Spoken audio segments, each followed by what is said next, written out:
A cloud of dust, hydrogen, helium, and other ionized gases existing in space between stars, known as a nebula, slowly condenses and collapses as gravity pulls it towards the nebula's centre.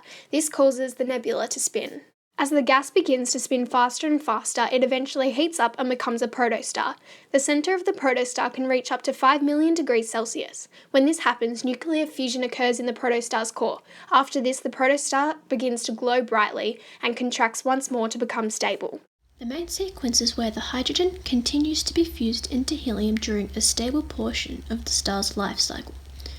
There continues to be a balance between the gravitational inward forces and the core nuclear fusion outward forces. After the main sequence, the star will become a giant. A giant is a dying star in one of the last stages of its evolution. The temperature near the core rises, and this causes the size of the star to expand.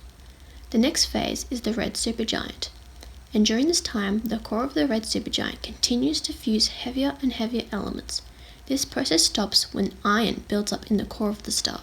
So supernovas happen to stars that are many times massive our sun. When helium is exhausted, the balance of pressure and radiation tips, and therefore gravity starts squeezing the star tight, and the core burns hotter and faster. Meanwhile, the outer layers swell by hundreds of times, fusing heavier and heavier elements, so from carbon to neon to oxygen to silicon, and then finally iron. Iron has no energy. It's like nuclear ash, and so the star dies, and the pressure of the collapsing star causes electrons and protons to fuse into neutrons, which get as tightly squeezed together as an atomic nuclei. So the star implodes, and the implosion bounces off the iron core, causing a shock wave that explodes outwards, catapulting the rest of the star into space.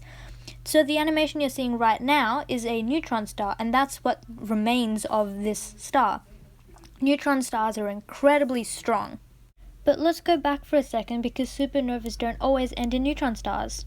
They can also collapse into black holes. So basically it's the same concept. It explodes and it crumbles into a black hole. This isn't necessarily the end of a star's life. Two neutron stars can actually also collide and form a black hole. They have unbelievably extreme gravity. It's the strongest outside black holes. If it were any denser, it would actually become a black hole.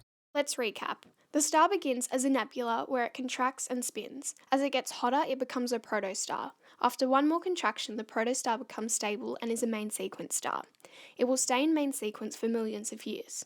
When it runs out of hydrogen, it becomes a giant and begins to die. As it expands, it transitions into red supergiant. From this stage, it moves into supernova, where the star eventually collapses, causing a giant explosion. This explosion can end in 3 ways. The remains of the supernova could be small enough to become a neutron star, the remains may have too great a mass that they cause a black hole, or finally, the supernova remains can be propelled into space, creating remnants that are recycled into new stars.